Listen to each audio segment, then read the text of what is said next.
সবাই সবার জন্য দোয়া করি। অতীতে যে সমস্ত ইমাম এখান থেকে বিদায় নিয়ে চলে গেছেন, বিশেষ করে একজন আছেন আমাদের সামনে অসুস্থ অবস্থায়, আল্লাহ তাআলা যেন ওনাকে সুস্থতার নিয়ামত দান করেন, শরীর সালামতে রাখেন, আরামায়েশে রাখেন, আল্লাহ তাআলা তাওফিক দান করেন। যারা চলে গেছে ইমাম সাহেব যারা আছেন ওনাদের জন্য দোয়া করবো, আল্লাহ তাআলা ওনাদেরকে ক্ষমা করে দেন। বিশেষ করে এই মাঠের জন্য প্রথম থেকে শুরু করে এই পর্যন্ত যারা মেহনত করে আসছেন সবার জন্য দোয়া করবো। এদের মধ্যে আয়ান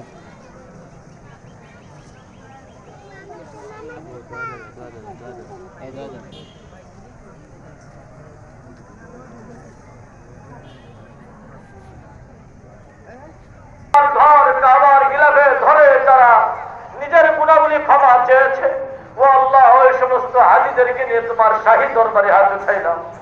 আল্লাহ, নিষ্পাপ বাচ্চাদেরকে নিয়ে